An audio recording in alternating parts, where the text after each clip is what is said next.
Click, click, click, click, click, click, click, click, click, click. The Octatrack is pretty generous when it comes to effects. Okay, some of them might sound a bit outdated, but there is quite a number of them to choose from, and you get 2 effect slots for each and every of the 8 tracks. But what if I told you that there's a way to include any effects that you want on any track without even taking up a single one of the 2 effect slots? That's what I'm going to be showing you here today. It takes a little bit of preparation and some clever trickery with slices, but I found a lot of different ways of using this technique to get some really interesting results. So here's a quick example. On track 1, I have this guitar sample, and I can play it in chromatic mode, just like that. And I've set up a scene here to blend in my custom effects.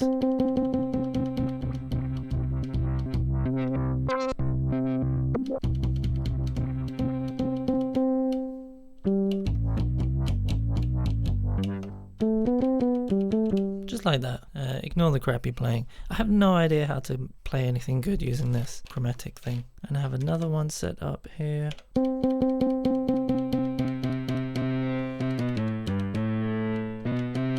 With some nice distortion that I like. And finally I have this one, which instead of being a transition between the dry and wet of a custom effects, it kind of steps through a whole bunch of different wet effects like this.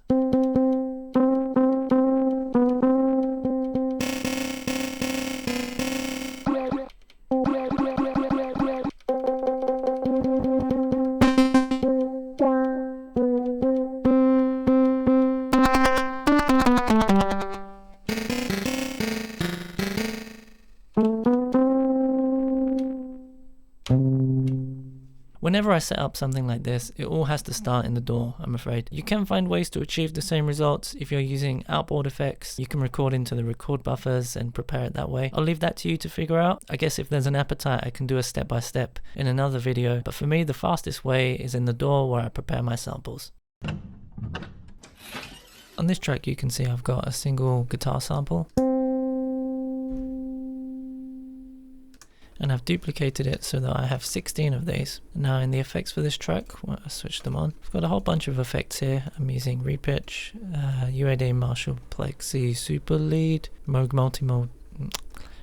Multi-Mode Filter XL, that's hard to say, and my favorite, Shaperbox 3. And then essentially what I did was I created an automation curve for each of these plugins, so I can transition from dry to wet on all of them. So for the first guitar hit here, I've got a dry guitar. And then for the very last one, it's drenched in all of these effects.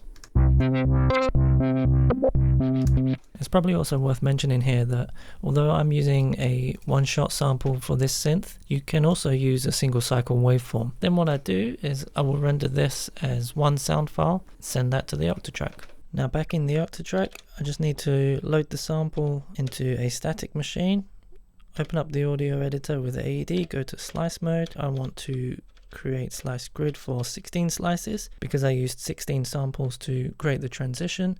I'm going to say no to 0 crosses because I'm a complete cowboy. Exit the audio editor and then I'll double tap source, set slice mode on, and I'll set the time stretch algorithm to normal. Then we need to change our amp settings so that we have a fairly reasonable release time. Works for me. Now the amp settings are because I'm playing this like a synth. You can apply this technique to loops as well. And then I create a scene where I automate the slices from slice 1 to slice 16. So then when I move the crossfader, I'm transitioning from slice 1 to slice 16 here. To make life easier, I've plugged the Octatrack into itself using a MIDI cable. I'm going to use the MIDI loopback technique that I showed in another video to create an ARP that is going to play the track for me. So I'm just going to zoom through all this. I'm not going to bother explaining it because I did it in another video.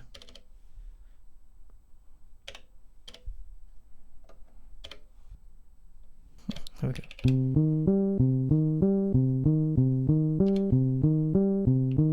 Let's add some drums in and some other stuff and just have a quick play with what we've got.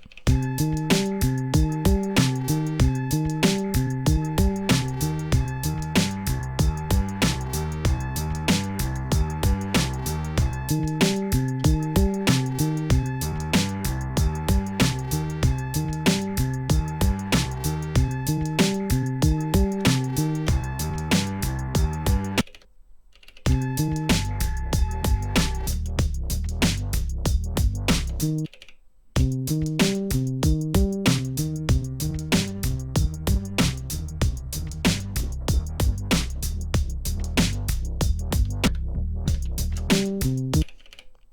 something like that. So that's how we can set up the transition effect. But what if we wanted each slice to have a completely different effect?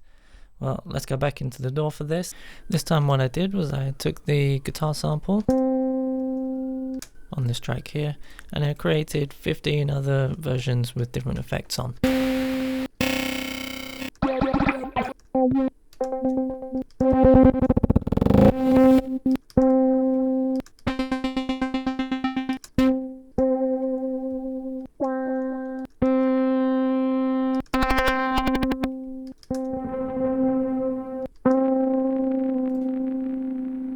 And so what I did is I rendered these 16 audio samples as separate files, and then I used something known as Octatrack. This is a brilliant tool. It lets you create chains of sounds, essentially automating the process of taking all of your samples, creating one long sample from it, and then you can also have it generate the slicing settings for you, so when you drag it into the Octatrack, everything's ready for you to play. You just need to make sure you've got the ordering right of the files, set the bitrate, whether it's mono or stereo channel. We want 44.1 for the Octatrack. Here I'll set time stretch to normal. Looping is off, tree quantize direct. We can normalize the slices here, which is quite useful. I'm not going to use fadings or fade out, and then we can create the final sample file that we'll drag into the Octatrack. This tool is super useful, and it can do a lot more than I showed today. I'll put a link for this tool in the description so you can download it. It's available on both Mac and Windows. It can even generate mega breaks, which is something I'm definitely going to do a video on in the future. Mega breaks.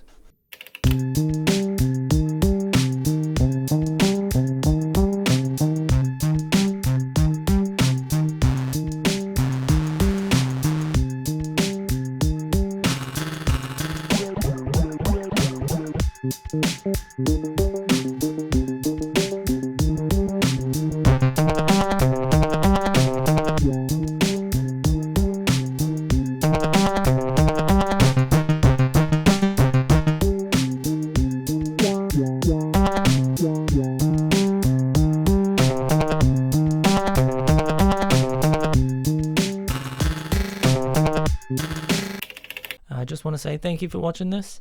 I hope you learned something, and if you enjoyed it, then I do encourage you to please click the like and subscribe buttons and the bell and whatever, and all this stuff down here where I'm pointing at my crotch. It really helps the channel to grow, and I really appreciate it. So thanks very much. Take care, and oh, my toast is ready. About time. It's hot.